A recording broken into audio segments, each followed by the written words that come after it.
Hello, good morning, and happy new year to everyone out there. How are we all doing today? Hope you all had a wonderful 2023, and I hope your 2024 is even better. Welcome to another Muzzle Run stream. Haven't done these too consistently, but looking to do more of them. Big shout out to the Muzzle Run community for just being so supportive. Box Ton has made a ton of great content. I love watching him stream. I know Mo's getting into it. Also need to give a big shout out right now to Ghosty for the follow on Twitch, and the OG Lucky Charms 31 for the follow over on Kick. Appreciate that. When I go live, I'll still go live on all channels, but I'm really trying to push a little bit more towards Kick. I will eventually, if I can get those numbers up, monetize on Kick. So yeah, apologize if I sound a little off. Getting over COVID. I still have it technically, but I'm feeling so much better. Got some tea in my little see-through mug here. But today we will be talking all about Muzzle Run, talking about racing, talking about breeding, talking about purebreds. And wait to see if Vox is still alive. He said he would raid. If he's still there. I know he wanted to wait to see this himself. All right, looks like he's still Bangers going on the second. Right. And we got some banger training rolls. All right. You're cleaning house We'll up let over in him the go. Whippets. You can hear got the paid streamer Whippet right too now. with He's Aussie? killing it. Go Oh, give no, him a it's follow. I'm going to drop this in chat. If you are here and you are not following him, give him a follow. He is awesome. Very nice guy. Very kind guy. Great voice. Great content. Professional setup. Can't say enough good things about him. I barely met him. We've barely spoken, but he's a friend of Mo's, so he's a friend of mine. That's all I got to say. So, before we dive into today, I have one last big thank you. And that goes over to Redman over on Twitter. Yesterday, I woke up to this tweet of like, hey, check this out. Let me know what you think. And it was Redman who developed with AI this new Twitter banner for me. And it doesn't include every project. There was some backlash from someone there talking about one of the projects. I know, why isn't this on here? I love it. I personally love it. I appreciate the time that he put into this. I think it's really cool. So we're gonna go ahead. We're gonna share this. We're gonna check this out now. But I think this is sick. So we've got the doggo for Muzzle Run. We've got the like futuristic soccer ball / football, depending on what part of the world you're in. Some Footium as well as some Muzzy football in there. Then on the right, you've got the horse for PFL, which I love. I love that it seems to be in some sort of like a stadium type setting with the lights behind it. I love the way it's backlit. I'm going to also say maybe that, hey, low budget, welcome in. Muzz, hey, happy new year, Muzz. Thanks for popping in. And look at this. I mean, I love my logo, but seeing that 3D, and you know, my logo is it's a game controller because it's a gaming channel, gaming content. But I love that it was originally designed to be like stripped down, like show the data, show the inner workings, but then also play and have fun. And I think that's just like a perfect symbol of me and my content. And so to see that now, it's always been 2D, but to see that now in 3D I just think it's like, damn, that gets my heart going. And yes, established 2021 down below. We are now in 2024. I have survived getting my wallet drained, my most valuable NFTs, most of them, sold off. And I am back, baby. I am back. I am here. 2024 is looking to be big. I know this is a Muzz stream, but we've got PFL, DNA Racing, Star Atlas, Muzzle Run, Footium, all on my site, looking to grow. So I'm very excited for this year, where it's to come. Again, happy new year, Muzz. Thanks for tuning in. Thanks, Low Budge, for being in here. CJ Butterman, hey, how you doing? First time chatter. Very excited to see where 2024 goes. It looks like Vox is going to be raiding over here in just about a minute. Looks like he's just wrapping up a race and then he'll be over. Lucky in the house over here too. Thank you. Appreciate you. Dreamweaver Racing. Thank you. Thank you. Vox, thanks for coming over. Appreciate the raid of 12. Your content is incredible. Yeah, we're just kind of talking about the year and what was and kind of where things are going. We got Mo over in the chat on Kick, everyone's favorite skeleton. Mo got his soccer team last night after all. That is incredible. Yeah. No Mo without Vox Ton. So I mean, you got to love them both. How can you not love them both? And like I said, I love Vox's content. We very rarely like directly chatted, but any friend of Mo is a friend of mine. And again, his content is so professionally done, professionally handled, great voice. Love the way he talks about it, loves his passion, loves his energy. So please, I dropped it in chat. I know a lot of you came over from his stream, but absolutely give him a follow. We're going to throw that back in. And yes, this is my new banner from someone in the Muzzle community, Redman. Happy New Year, everyone. Welcome, welcome, welcome. So today's stream, we're going to be talking about 3 kind of different things in Muzzle Run, right? So we'll go back to the full screen here, back to the office. And so the first thing we're going to talk about is racing and kind of some racing analysis and some racing targets. Then we're going to talk about pure breeds and some purebred analysis. And then we're going to talk about breeding. And now, while I don't have access to the API, which is pretty well documented, pretty well known, so the data that we're looking here is kind of a big picture overall analysis. All right, so it's not going to be super drilled down. Towards the end, we'll get a little more drilled down. But then we're also going to talk about how, if you agree with what is shown here and you like it, how you can leverage that information for you. So I'm big into data. I like to think of my content as edutainment, as the great Fib has said. And I hope you're edutained today. I hope you learned something new. But first, we're going to start with something that is pretty well known, but we're going to throw some data behind it. And that is racing stats. Excuse me. Got to sip the tea. The COVID. All right. So racing stats. Now, when I talk to the community, everyone seems to say, hey, endurance and speed, top 2 stats you got to look at. And I was like, oh, okay, that's cool. That's interesting. Why is that? What does that look like? Well, from this dog data that I aggregated, I put each racing stat and I put the win and place rates kind of behind those and charted that out. So let's take a look at this first chart right here. And so what we're looking at here, and it's small, I'll read through it for you, but the 4 columns are the individual attributes. So you've got speed, acceleration, endurance, and consistency right above my head. And then the top half is your win rate. The bottom half is your average place rate. And so we can kind of see that they're, following similar trends, similar patterns, except for over on consistency. But this is for dogs with 100 races. That's a sample size of 3,478 dogs. You can see that the trend lines for both speed, which is over that way, the first column, and the third column, endurance, have the biggest impact. In fact, if we were to look at, let's pull this up here off the side, kind of the R values of speed on win rate, that is a 0.69 R value, and it's a 0.65 over on endurance. So kind of what this tells me, and again, this is broad scoping stuff. The data we see here, what we talk about today, they're going to be outliers. They're going to be cases where it may make an impact. Okay, these are broad strokes in the data. Again, not financial advice. This is just kind of data overview.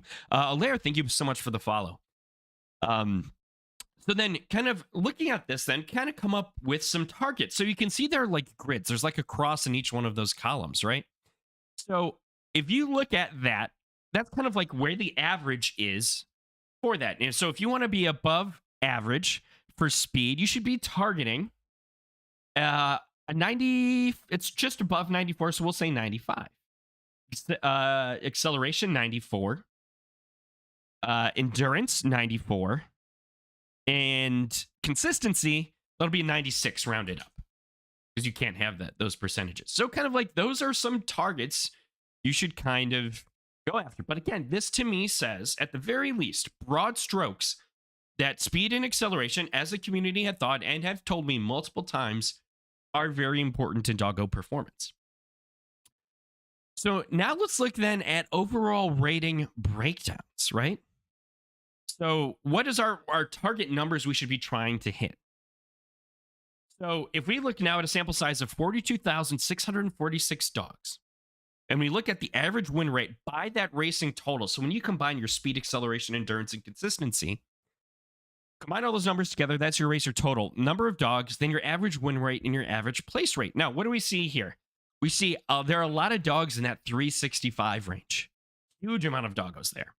But also have the kind of, there's a jump there, right? 365, 370.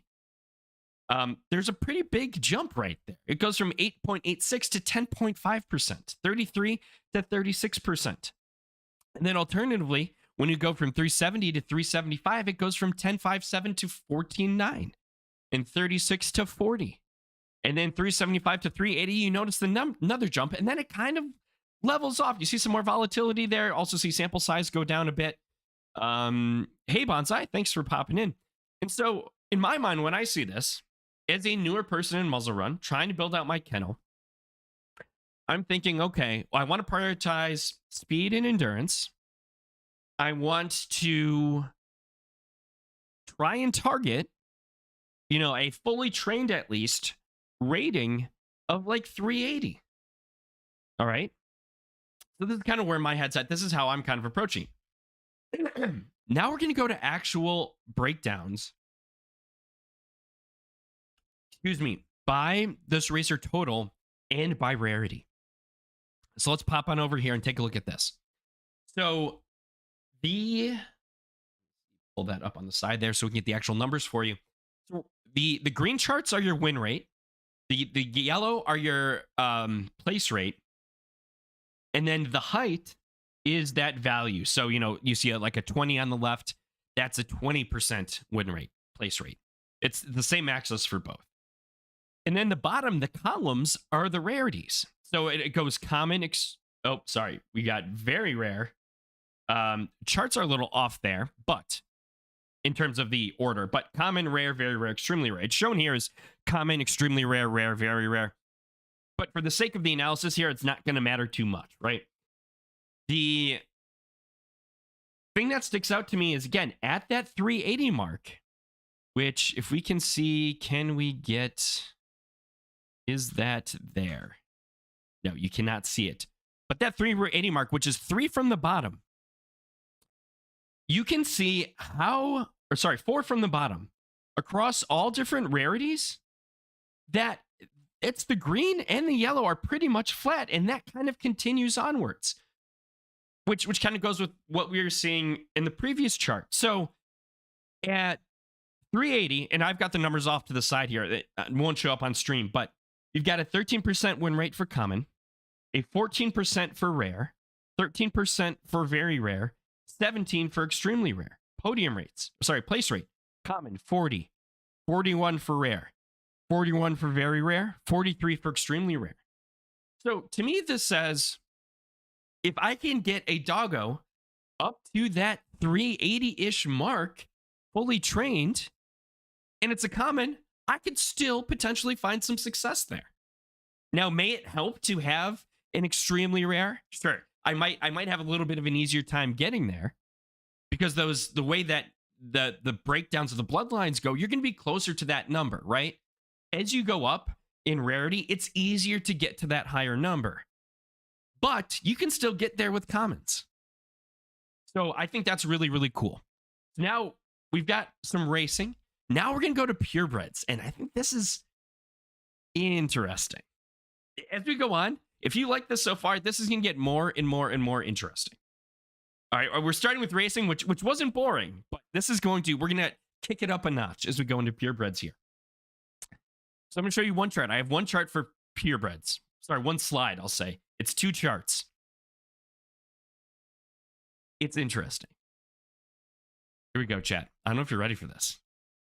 We're looking at purebred, win rate, and purebred, place rate.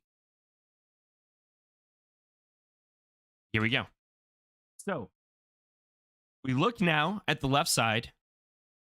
You see the racer rarity. Those are your rows. Then we see the average rating of those.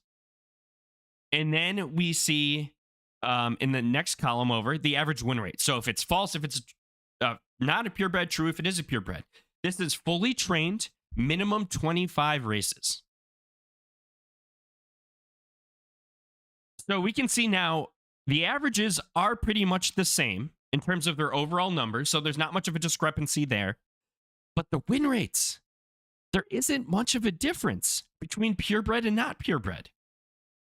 In fact, if we, let me pull this up. Let me total this out for you quick. Off screen. Apologies for not having it in here. But it's about a 14.49 win rate for non-purebred, 14.35 for purebred. And then if you look at the place rate, we total that up right quick. We got a 41.83 for not and a 42.23 for did podium rate. So I don't really see it in terms of any added direct high level benefit to purebreds. Now that doesn't mean there are any sort of benefits. It could just be a little cosmetic. Hey, how you doing? It might be like a nice thing to have. There could be outliers with this because again, we're looking broad strokes here. But overall, I don't see a performance benefit to purebreds.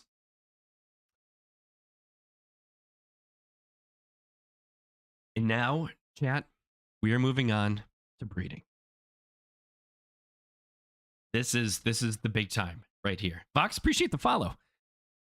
This is the absolute Latuda over on Kick. How you doing? Thank you. Hidden traits doubled. It's not necessarily showing up in performance in terms of winnability, if that makes sense. But it would be in the data. Voxson, any data from my dogs is going to skew this data, though. Any dog I have with 100 races will always have core data with no rabbits for the first 50 and target. Absolutely. And these are things to like consider as well, is like rabbits and boosts, because that's not factored into this. Not at all. Yeah, absolutely. It could be much easier to find rabbits. And I think that's something to consider too with these is, yes, finding those rabbits. But in terms of, can you find success with non-purebred versus purebred? Absolutely. Can you find success racing with common versus non-common? Absolutely. So now we're going to talk about breeding. Is enough when the data starts to stretch? Could be.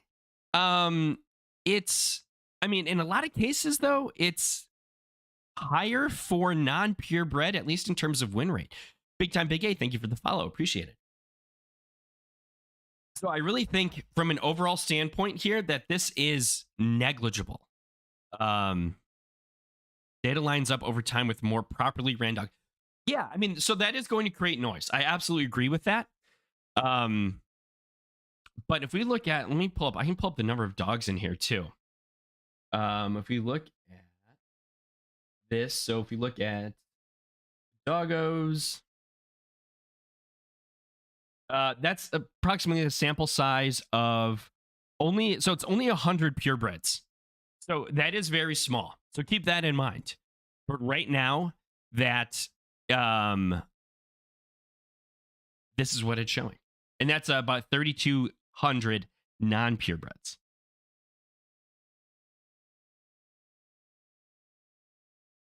All right, so now we're going to talk about breeding. This is the big one here. Rarity of offspring by parent rarity. So, parent rarity column. If you have a extremely rare, very rare, rare common parent, what is the percent chance that you get a common, a rare, very rare, or extremely rare offspring?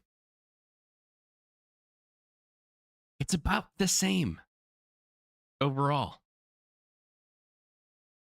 I mean, the numbers are very, very, very close across the board. So to me, what I'm seeing here, I mean, you're looking about 75 to 77. That's not a huge difference. You're looking at rarity. Rare. About the same. I mean, yeah, there's a bump at common. I think that's a little bit of an outlier. Very rare. About the same. Extremely rare. About the same. So yes, the distributions here are the same. Yes, it is. It absolutely is. It, and I wanted to confirm that, show that, but also show down. And I think what's more important here is the actual breakdown percentages of what is the chance you have of getting one of these. So 76% of the time, 77% of the time, you are going to get a common.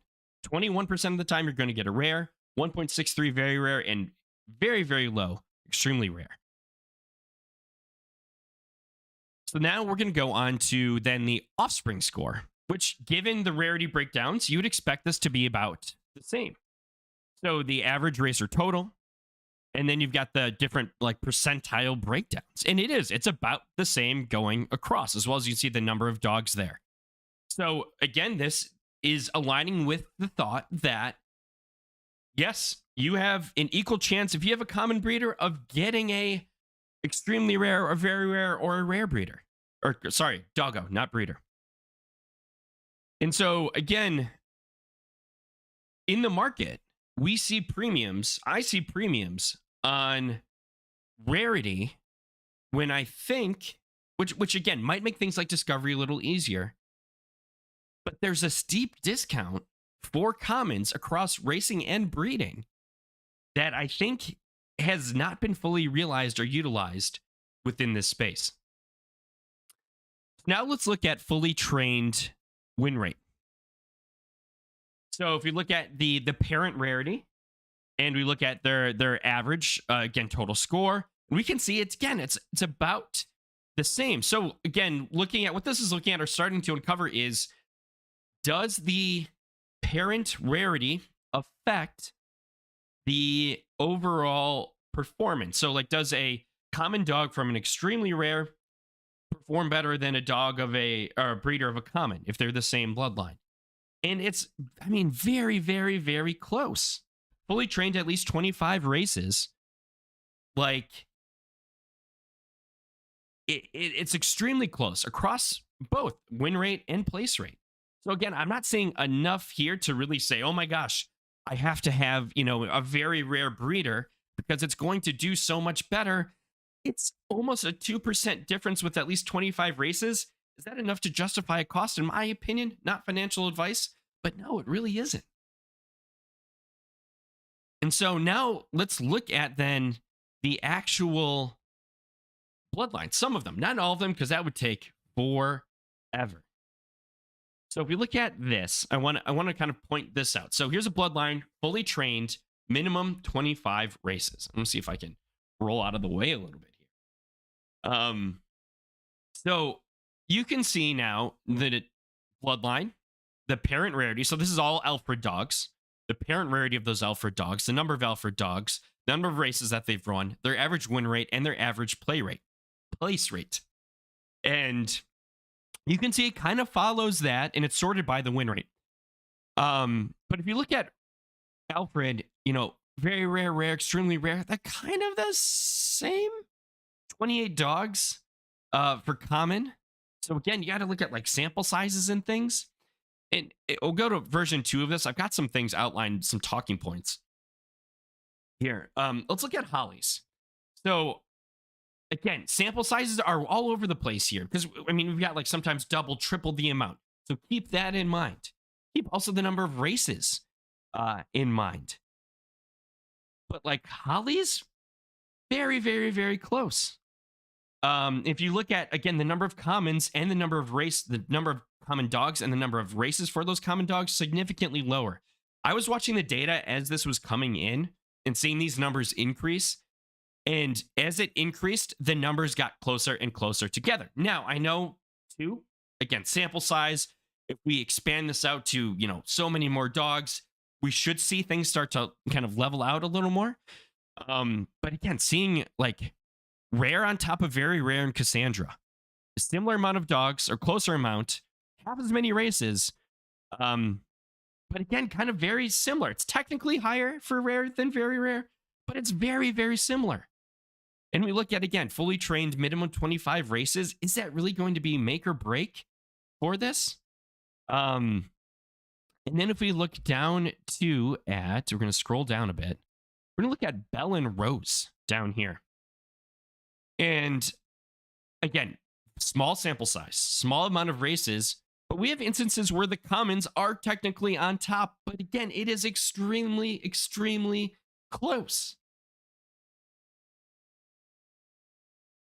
So close that I don't feel comfortable definitively saying that having a very rare version of a breeder is going to be there or like make that big of a difference. It's going to circle over to chat right here. Alaire says, what you're showing is what makes dogs win is our work on discovery and then entering them in the right race and tourneys.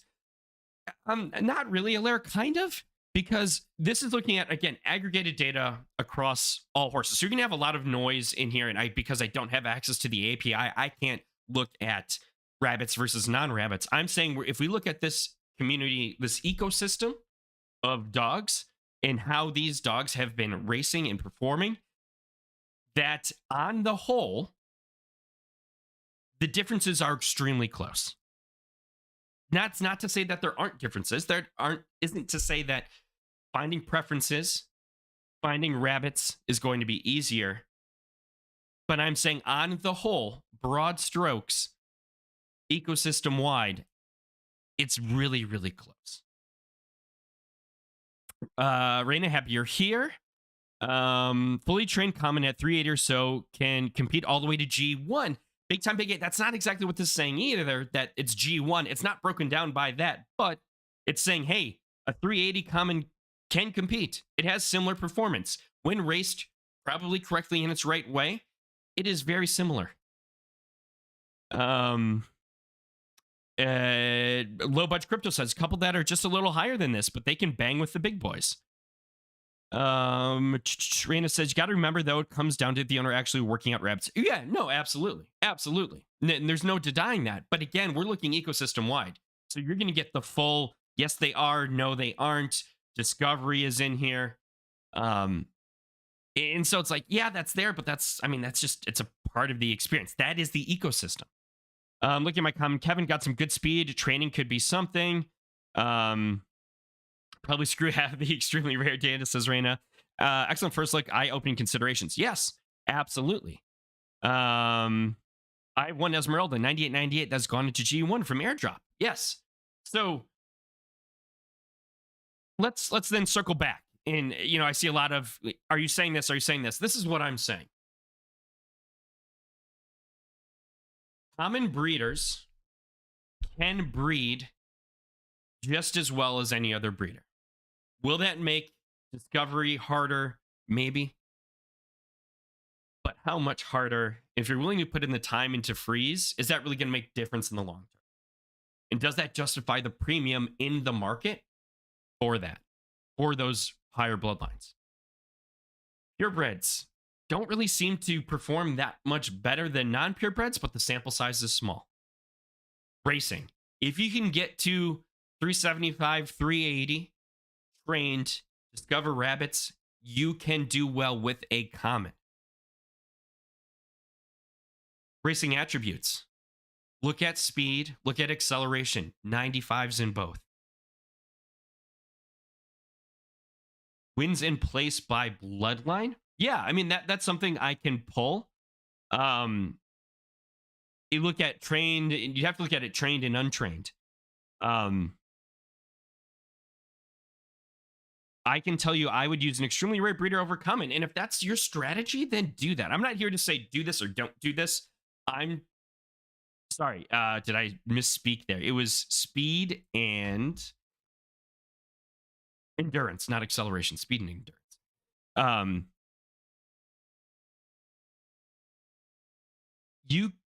Your chance of getting a non-rare is, your chance of getting a offspring from those types of dogs Doesn't matter if it's common or extremely rare. That doesn't matter. I can say that with confidence. And that was what was said. But now we have the data and we have numbers behind what those breakdowns are. So then how do we put this? How could you put this into use? And this is kind of where the shameless self-plug comes in. But this is the reason why, part of the reason why I built the dog pound. Because you can throw this in chat. And from the comments I've seen, not many people know about this. But what you do here is you can say, all right, I want to look at breeder. We know what breeders cost 100 matic. So type equals breeder. So you can do all sorts of different filtering on here. And then sort by price. And I see right here, we've got an auto breeder, 65 matic. Another auto 65, a frothy at 72.5. Another frothy at 80. A lot of autos here, and they are common. And that shouldn't deter you from looking at that. I can't guarantee anything and not financial advice, but from what the data is showing, from a common, you have an equal opportunity to get a rare, extremely rare as anyone else. And the differences between a extremely rare popping out the same bloodline as a, rare common, it's kind of small, if not negligible. So again, for the price of buying one in the market, for the price of breeding with one, it may not be there. Lucky Voxon says use the dog pound daily. Lucky Charm says I use the dog pound to pick up the hound. I ran 6 in the sit and go maiden yesterday. Dude, that is awesome. So one, you look at breeders and look at, again, like, is there anything below 4 price for breeding here on the dog pound? If you want to get the ETH off, all you have to do is you go to crypto equals and you just say Matic. And that'll just show you the Matic doggos. So then alternatively, if we want to change that, we just say, hey, let's look at racers then with this data. And I want to add a condition where speed is greater than or equal to 95. And we want to look at then, let's look at endurance is greater than equal to, let's say 95 as well. See if there's anything on the market. Boom. 8 matic, 10 matic, 10 matic. There are 3 dogs here, but they are fully trained. And you can see their numbers here. Okay, so there's a 383, 384, fully trained, the man and Poppy, common and a rare. And again, you can look at the breakdown. So like the man, 100 speed, 93 acceleration, 96 endurance, 94 consistency versus 98 and 99 for Poppy. And these are below mint prices. So it's, I think, very, very interesting. Alaire says, how often does it update? Yes, it's hourly. Thank you, Vox. Appreciate that. Aren't the small differences what make a dog win or get less, as they have some variance too? Absolutely, they do have variance. But when you look at, I was looking at the differences, not of their stats, Alaire, but of the podium rate differences. That's what I was speaking about. Sorry, the place rate differences. Place rate and the win rate differences were very, very small.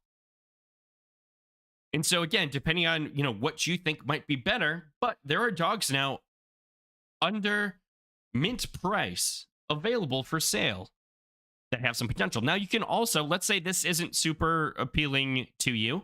You want more something that's kind of unripped. You can go to training sessions equals 0. You can go to, so now we could say, hey, let's look at some of these dogs have been raced a lot. Is there 9 places, 2 wins? You can filter by performance. So let's say I want a dog that's untrained, but has had some races and maybe has done decently well. So let's look at now races.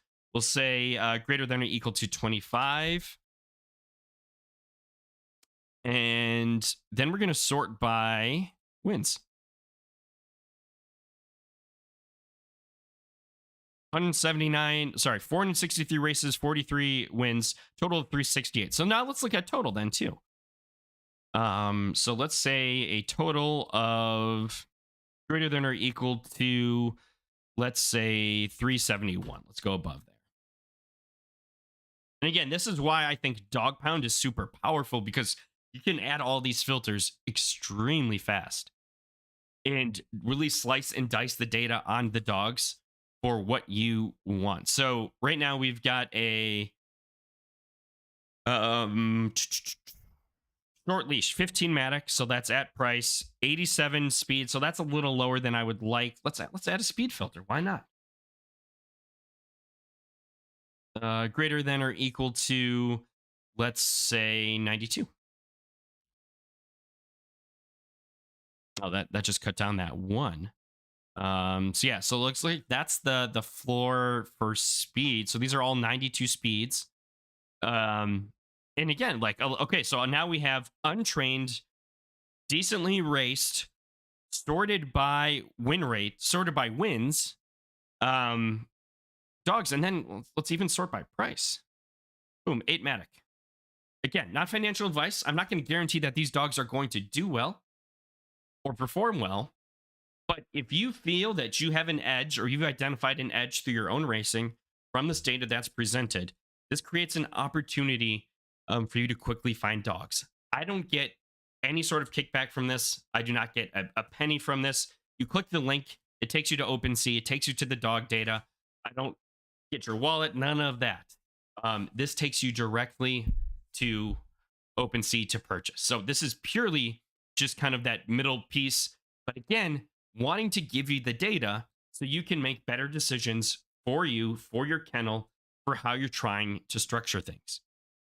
Daily training winners over the last 3 months, I have not. I don't have access to that data. A lot of the API is cut off. And so if I did have access to that, I would. And that would allow me to filter by things like rabbits and not by rabbits, etc. So it's on the website. I'd have to like pull that down. Like that would be I'm aware, but I don't think there's like an API for me to fully pull that down. That would be a manual pull. Yeah, exactly. So wrapping things up now. Confirmed speed and endurance. Here's what we know. Speed and endurance have the largest impact on your dog performing. Any bloodline has the exact same opportunity to mint a extremely rare dog, rare, very rare, common. Those breakdowns are, on average, 77% chance of getting a common, 21% chance of getting a rare, 2% chance of getting a very rare, and a 0.17% chance of getting an extremely rare. Here's what we think. Purebreds may not perform better, but you may discover them faster. Very small sample size.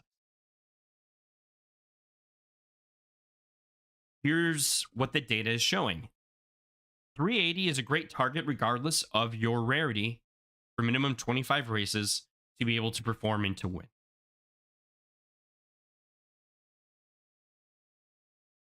Parent rarity may have a slight impact on performance in terms of your win rate and podium rate on the whole brushstrokes.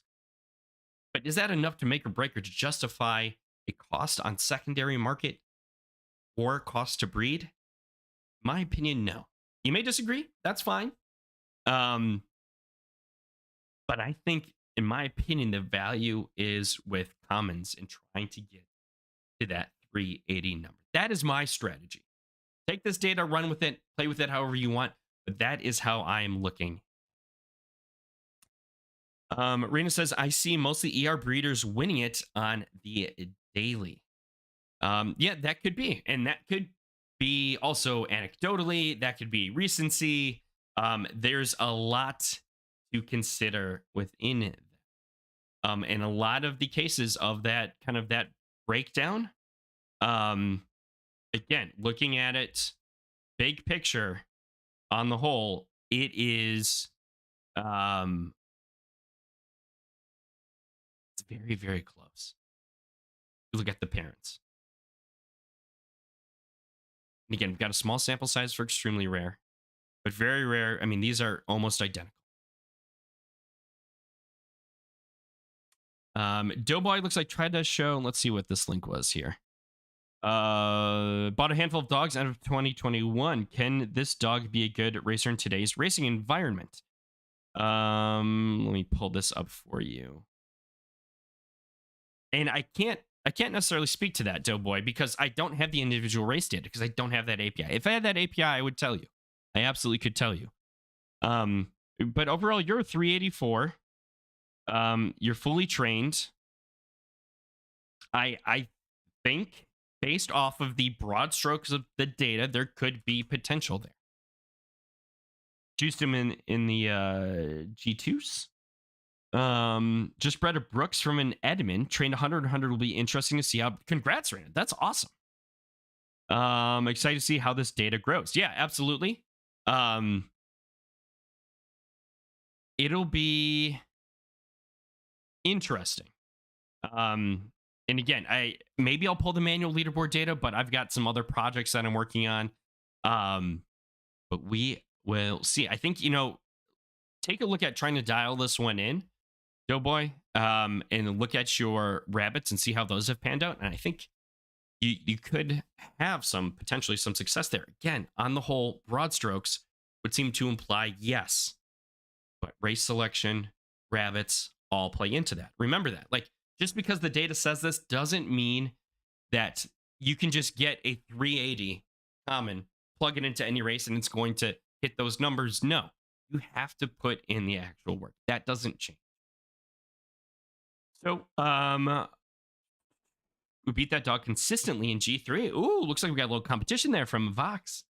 So that's where we're going to end things for today. Yeah, just do one quick little check over on.